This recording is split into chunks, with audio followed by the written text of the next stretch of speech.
Our next speaker is Dr. Hiromitsu Urakami. Dr. Hiromitsu Urakami is the Academic Engagement Director from Springer Nature, Japan. His talk will be on progressing open science through publishing, and he will deliver this virtually as well.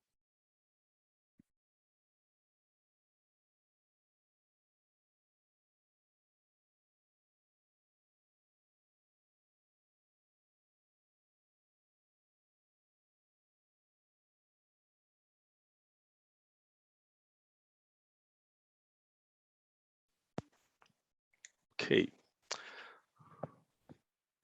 I hope you can see my slides and you can hear me. Okay, all right. Hello, my name is Hiromitsu Urakami. It's a great pleasure to be part of the Singapore Open Research Conference 2022.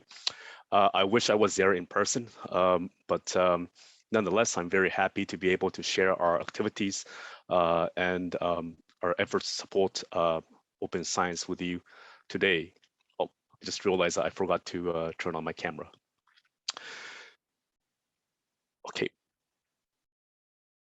All right. So before going into the main topic, I would like to talk a bit about Springer Nature. So Springer Nature is one of the leading publisher in academic publishing with a history of 180 years. We operate in 3 divisions, research, education, and professional. Our mission is to open doors to discovery, and our vision is to accelerate solutions to the world's urgent challenges. So our publishing program sits under the research division and composed by a number of trusted brands that you see in the middle, from Springer to Nature to BMC, Scientific American, and others. I really hope that you are familiar with some of these imprints. Here are some of the key highlights of our research division mostly from 2021. So last year, we had worked with 90,000 editors and 750,000 peer reviewers to publish about 400,000 articles with 1.4 million submissions. We published 13,000 books. As of now, we have about 3,000 journals, and about 35% of our contents are published as immediate gold open access. In terms of open access books, we recently published our 2000th away book, which is quite of an achievement. Because our today's focus is on open science, I thought maybe I can pull a slide about our open access publishing program. So again, we currently publish about 3,000 journals, and around 90% of them allowed gold OA publishing. Currently, 16% of all the gold OA articles published globally comes from Springer Nature. And in 2021, Springer Nature became the first publisher to publish 1 million articles immediately open access. So we are strong advocates of open science, and we are committed to playing our part in helping research outputs and research process become more open, transparent, and efficient, and to advance discovery. We see that open science is built from various components that works together, as shown in the cogwheels, and consisting components like open access, open data, code, protocol, and others. And to move the cogwheel smoothly, we also believe that trust and openness plays a critical role.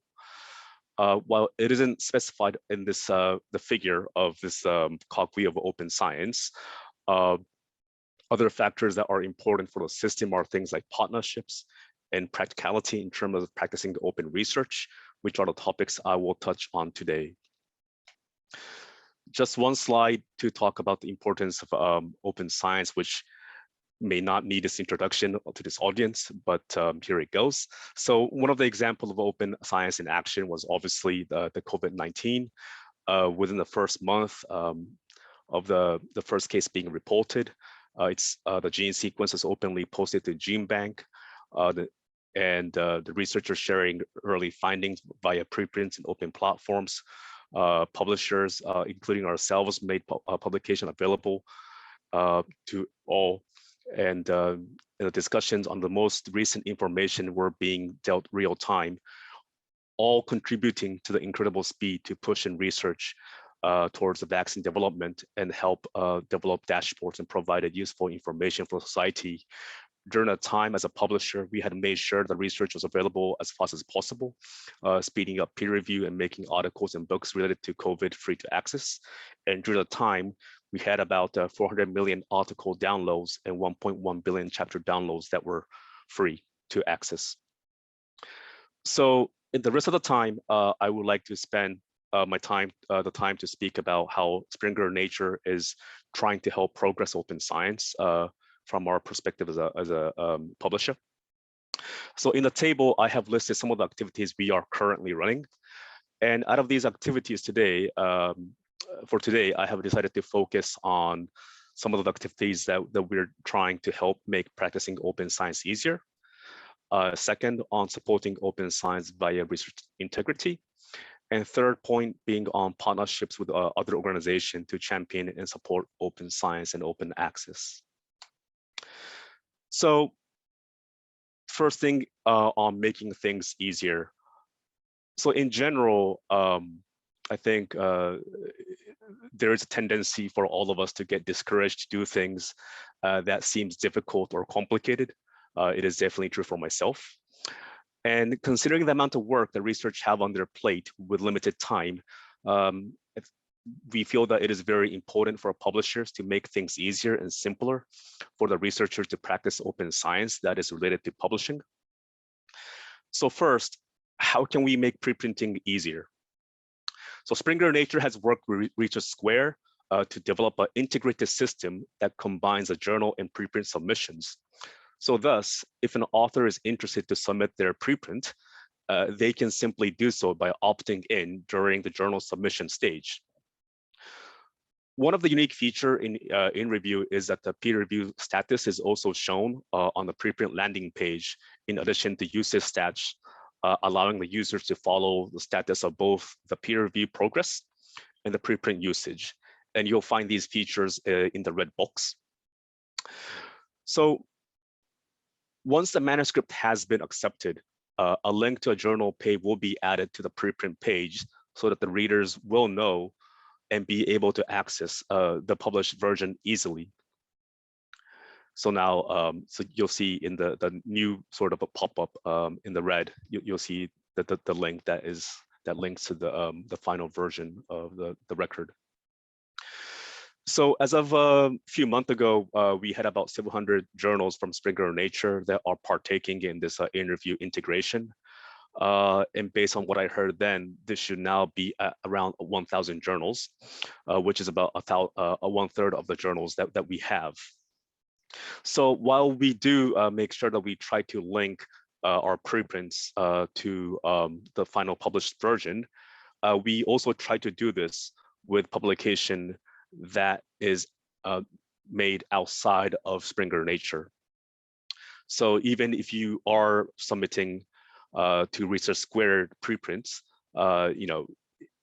once the publication is made in a different publishing house, we will try to still link it to the journal page. However, the accuracy will not be as high as linking to our own contents. So the availability of data is central to open science and integral to reproducibility of research and advancing knowledge. There is a study on the impact of data sharing showing that when data is openly available, articles can receive over 25% more citations. But however, despite the positive impact of sharing data and the willingness from authors, less than 40% actually make their data available. And the reason for this is they include a lack of understanding, difficulties in how to deposit the data, convoluted processes, or challenges around linking data and articles. And to address these issues, we are now partnering with Figshare with a number of journals, providing authors with a simple solution to share data into the repository. We're piloting with an integrated deposition system to encourage authors to deposit data at the stage of manuscript submissions. So the 10-week pilot was included journals from life, health, chemical, and physical sciences. And we found out that the uptake of the pilot was quite promising and higher than expected. And we have now decided to expand the integration across a wider range of disciplines and journals, notably adding our flagship journal, Nature.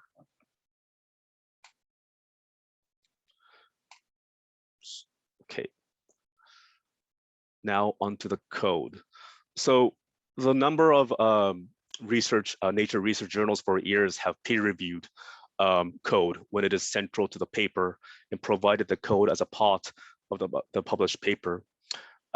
We have received feedbacks that peer reviewing code is cumbersome as it requires author to compile the code in a format that is accessible for others to check. And then the reviewers to download the code and the data and to set up the computational environment in their own computer. So CodeOcean is a computational reproducibility platform that aims to make code more readily executable and discoverable.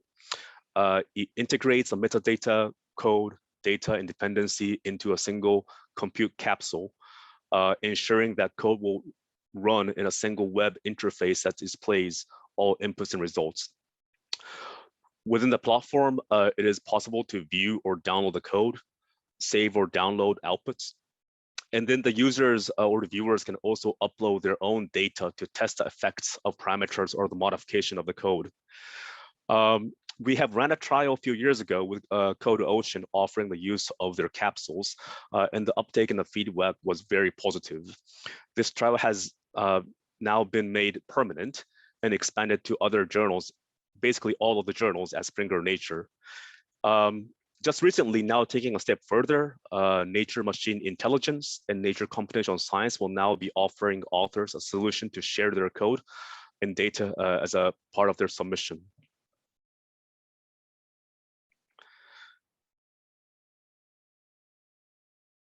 So another thing that we do is we're a supporter for registered reports. So for those of you who may not be familiar to registered reports, so registered reports is a publishing format that emphasizes on the importance of the research question and the quality of the methodology by conducting the peer review prior to any data collections. So basically, we're looking at the importance of the study design, and the first peer review will take before any experiments will take place. So looking at the process, so first you will develop the idea, you will design a study, and then you will submit.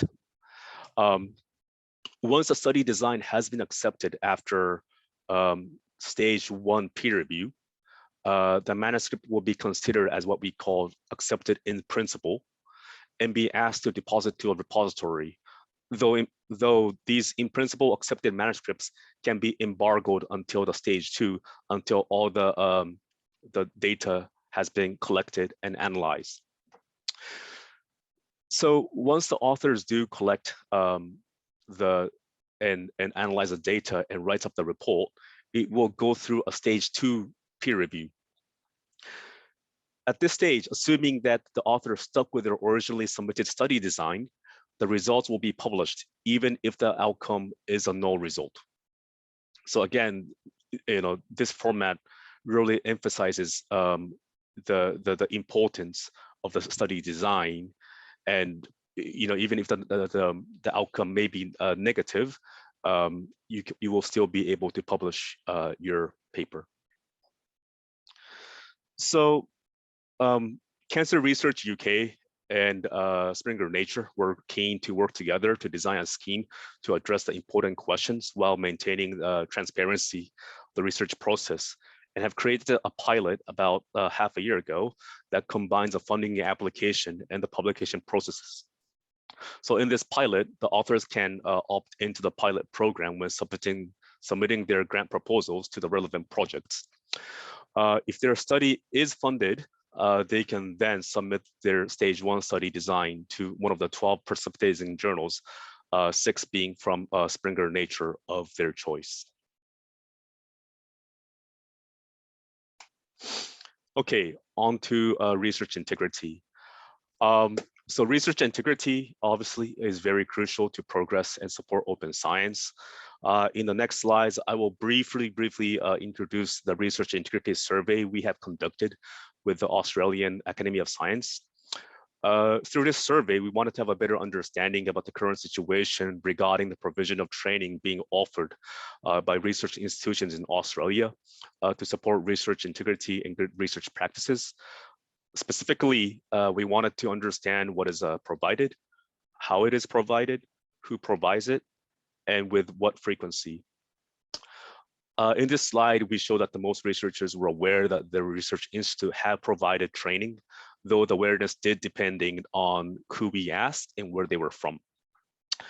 From our survey, we found out that the management and senior faculty members were more aware about training provision compared to, for instance, our early career researchers.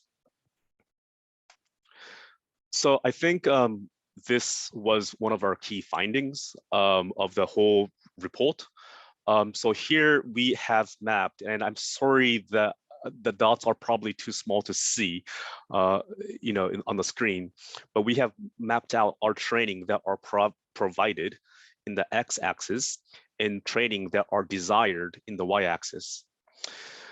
The topics associated with data was found in the upper right-hand corner, so in the green part. So which are the training that are most desired but least provided. Looking closely, these spanned from storage, curation, position, management, and understanding policies, but all pretty much related to data. So we found from these survey that there's a lot of training that is there's a huge demand by the research community regarding training around data. So one of the key messages that I have for the audience today is that now that we have conducted the survey in Australia, we are keen to expand the survey to other parts of the world. If you are interested in partnering with us to run a research integrity survey in Singapore, please do let us know or speak with my colleagues attending this conference. I have only shown you small bits of the results because it will take the full 30 minutes or an hour to talk about it. But if you are interested to see the full report, please do access them from the information that is on this slide. So lastly, but not the least, as we have seen in previous examples, partnerships are crucial to advance open science together.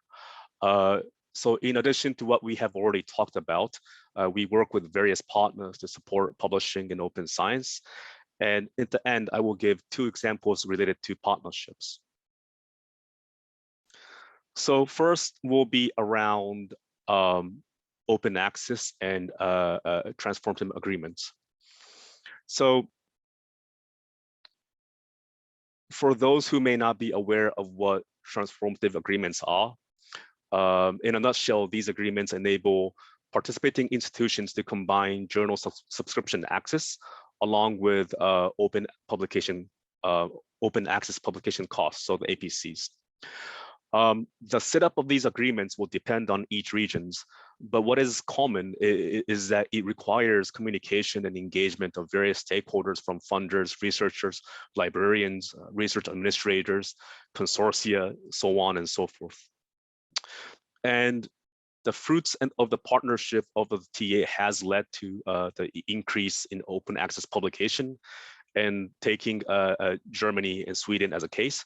So in Germany, transformative agreement was implemented in 2020. And you can see that this has helped increase the hybrid open access publication percentage from around 10% to 80% across different disciplines, whether it's humanities and social sciences, or applied sciences, or medical sciences. And when you look at the Sweden's case, they have already had a transformative agreement, but this was extended in 2019. And you can see that it was effective in maintaining the high hybrid open access percentage before and after the extension across all of the different disciplines. So here's our final example. Springer Nature and the Association of University in Netherlands, so VSNU, have formed a strategic partnership to track wider impact of SDG-related content when published as Gold OA. As one of the outcomes of partnership, we have produced a white paper which showed not only the effect of content being published open access, but more importantly, who that research is reaching. And we found out that there were a lot of non-researchers that was actually reading these contents. If you're interested, again, please do take a look at this white paper. So I think we have come close to time, but so moving forward, Springer Nature will continue to support and progress open science, strive to have a clear policies and help make practicing open science easier. But in order to do so, collaboration and engagement and feedbacks from the research community will continue to be critical. But today, I hope I was able to share some of the activities that we're doing. And this is the end of my talk, and thank you so much for your time. And if you have any questions, please do let me know. Thank you.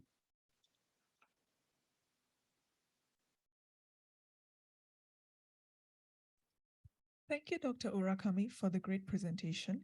We do have a question from the floor. There is a difference between open data in quarantine research versus qualitative research. It's harder to protect participant anonymity with narratives, for instance. What is Springer Nature doing specific to open data in qualitative research? Sorry, can you repeat that again? Yeah, sure. So there is a difference between open data in quarantine research versus qualitative research, but it's harder to protect participant anonymity with narratives, for instance. What is Springer Nature doing specific to open data in qualitative research? So in terms of protecting anonymity, we oftentimes rely on what the research institute is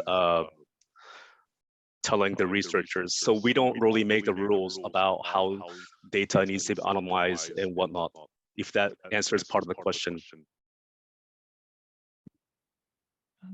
Yes, I think so. You can continue.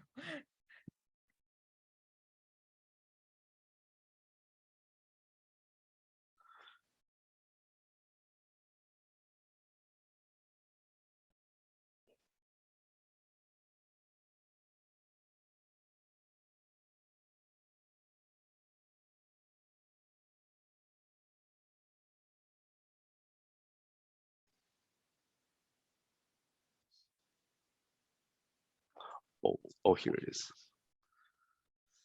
At the beginning, I must have done a replacement. Not quarantine research, quantitative research versus qualitative research. So I'm talking about research where we collect people's stories, people's narratives. For instance, I do research on how people use the healthcare system. So people talk to me about, I went to the doctor at this time, I did this, I have this illness, blah, blah, blah. And they're very, very detailed narratives. And of course, we're interested in trying to participate in the overall open science initiative, but it's very different to share this kind of data, even if they're anonymized, because of the level of detail. It's very different from sharing anonymized quantitative data. And I'm finding that there's more and more pressure.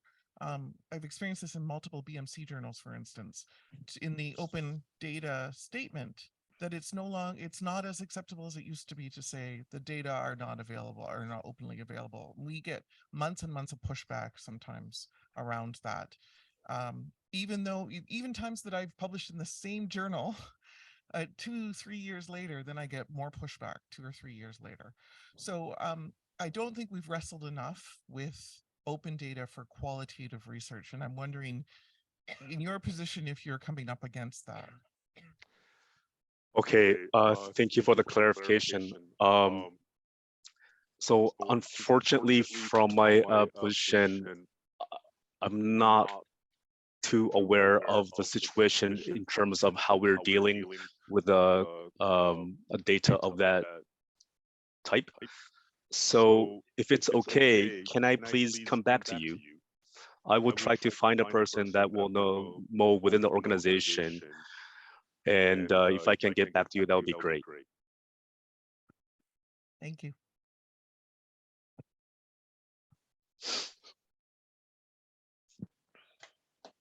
Thank you, Dr. Urakami.